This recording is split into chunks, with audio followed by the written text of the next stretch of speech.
Disclaimer. The following is a fan-made production. Lorekeeper Studios does not claim to own any of the characters, locations, or scenarios found within the Hyrule Warriors game or the Legend of Zelda series.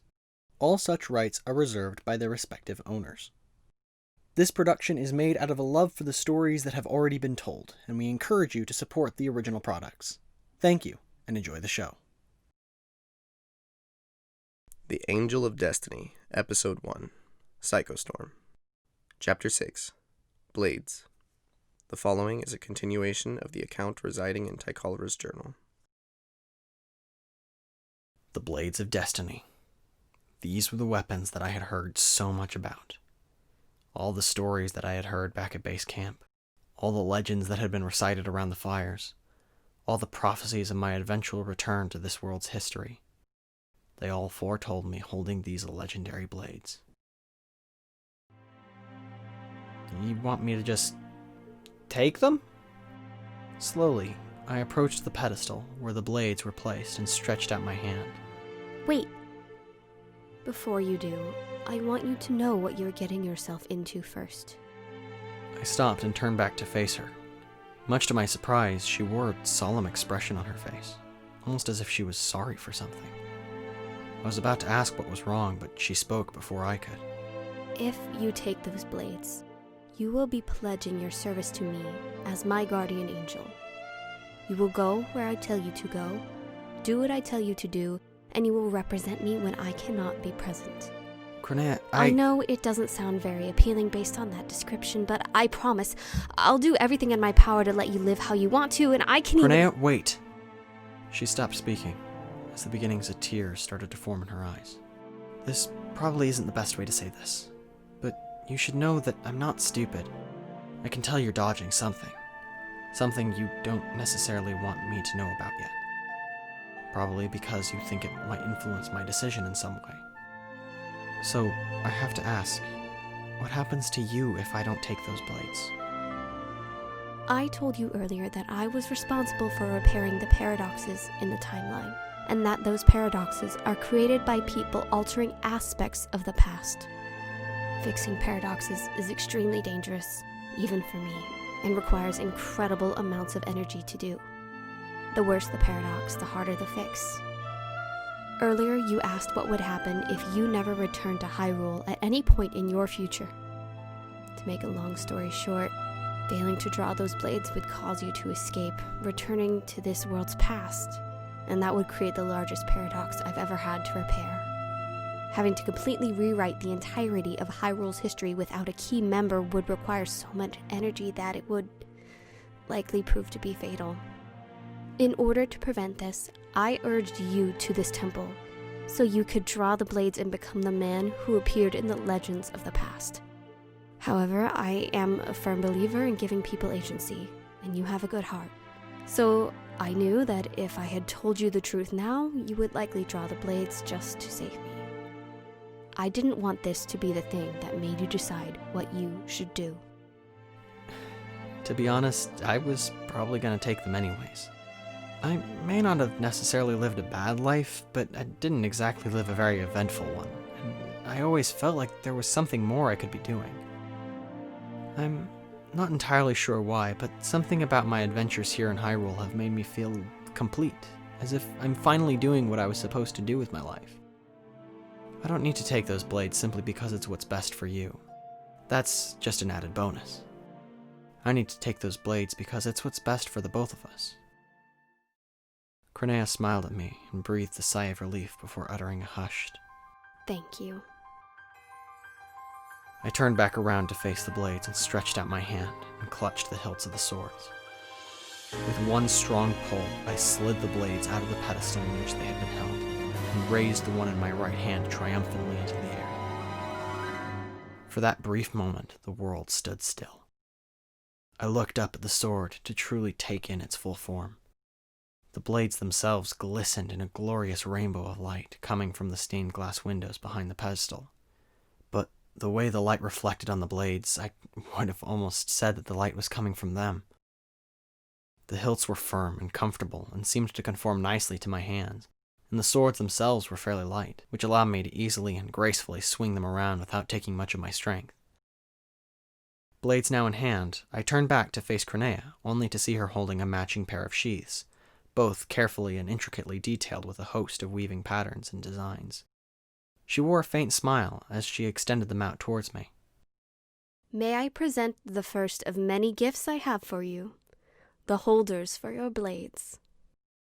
I graciously accepted the gifts, sliding the swords into their sheaths before slinging them over my shoulders. We stood there for a moment in silent gratitude towards the actions of the other, before being suddenly interrupted from one of the soldiers in my party. He bore a worried expression on his face and spoke in an exhausted tone as if he had run all the way to us. They followed us. We're under attack. Wait, who followed us? One of Sia's generals. Lana is currently defending the temple entrance, but we won't last much longer without your help. I understand. I'm on my way. I reached up and grabbed the hilt of one of my blades before making a motion to the exit of the palace. Tycalra, wait. I have one more thing I need to do for you before you leave. I stopped and turned to Kronea, curious as to what was so important she needed to stop me from saving my troops. Before I had any time to ask what she was going to do, she gently placed her hands on my forehead and began muttering several words in a language I didn't understand. It was clear she was casting a spell of some kind, but I had no way of knowing what it was doing to me. Before I knew it, Kronea had stopped speaking and was releasing her hands from my head. Feeling no different than how I had felt before, I flashed a confounded expression in Kronea's direction. What was that? I'll explain on the way. Now go. Still slightly confused, I decided to shrug it off and began running towards the entrance of the temple, weaving around the various corridors we had taken to get to the Collector's stronghold. About halfway through the temple, I again heard Kronea's voice, clear as a bell, ringing inside my head. Tycalra, can you hear me? Startled, I looked over my shoulder, not realizing that she had followed me the whole time.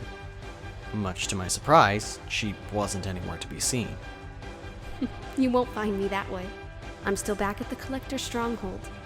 Just before you left, I cast a spell that would expand your mental capabilities. You'll think faster and smarter.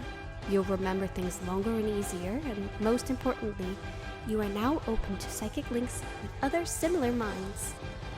I must say that following this statement, I expected to be confused, or at least surprised by this sudden realization, but for whatever reason, this didn't really do much of anything for me. It just made sense, even though it was completely out of what was normal for me. It suddenly felt like second nature to be communicating telepathically instead of verbally, even though I had never done anything like this until now. So I guess from now on we'll be communicating this way then. Yes. While I will be able to talk to you directly some of the time, telepathy has proven as the safest and easiest way of communication. So it is likely that I will use this as the primary method to address you. Sounds good. Anything else I need to know before taking on whatever is waiting for me outside? Just don't die. I'll try my best.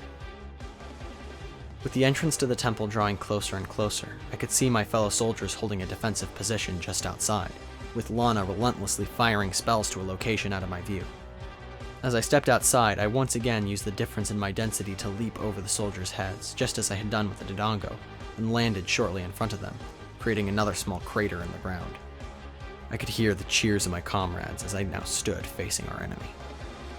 In front of me was a large, bulky man who was garbed in a scaly red armor and wore a mask that looked like a dragon's skull and appeared to be covering his eyes. In his right hand he held a long pike. With only a subtle smirk, he pointed it directly at me. With a firm determination, I drew my blades and held one out in front of me and one to my side, getting ready to either defend or attack depending on what he did. However, at the sight of the Blades of Destiny, his expression slightly shifted from confidence to that of discomfort. From what I could tell, his original intent had been to stop me before I could retrieve them, but he had arrived just a little too late, and the sight of the blades took him by surprise. Not wasting any time, I launched myself forward towards my enemy, swinging both blades in a sort of cross-like motion. Despite being caught off guard by my possession of the blades, the man was much faster than I anticipated, as he swiftly dodged my strikes and counterattacked. He swung his weapon directly at my chest, but appeared to miscalculate his aim slightly and ended up hitting me with the long hilt of the weapon. Regardless of what he hit me with, this guy had a ton of power behind his swing, and I was easily tossed aside into the trunk of a nearby tree. Not built to support such a powerful blow from something so dense, the trunk cracked behind me and the plant started to topple towards me and my enemy. I quickly propelled myself to the side as to avoid being crushed by the massive jungle tree, while my opponent released a stream of fire from his mouth, incinerating in an instant.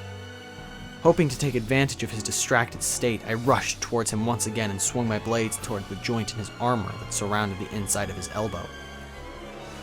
Unlike my previous attempt, I was actually able to connect my attack and left a sizable gash on the inside of his right arm. In pain, he dropped his weapon on the ground and clutched his arm with his free hand. Stopping some distance away, I turned back to prepare myself for another attack, planning to aim for his legs, when he suddenly began to bolt in my direction. Before I could even react, he had transformed his left hand into something resembling a dragon's arm, grabbed me by the neck and slammed me to the ground, causing me to drop my own weapons. I struggled relentlessly to break free from his grasp, repeatedly bashing his arm and head with my own hands, but seeing no visible effect. Completely unfazed by my attempts to escape from his grasp, my opponent smirked and began beating my face with his injured arm. Quickly realizing that I was getting nowhere trying to push him off of me with force, I reached out and tried to reclaim my blades, but he had dragged me just out of their reach. I could feel my strength fading. Yet, even despite that, I tried again and again to combat the continued strikes from my enemy.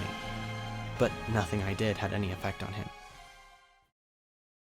As the last of my strength left me, I knew I had failed. The legends were wrong. I had promised to protect Kronea, and yet I couldn't even protect myself from one man, much less stand up against an entire army by myself. With one last burst of desperation, I called out into the darkness, letting out one final cry for help. But nobody came.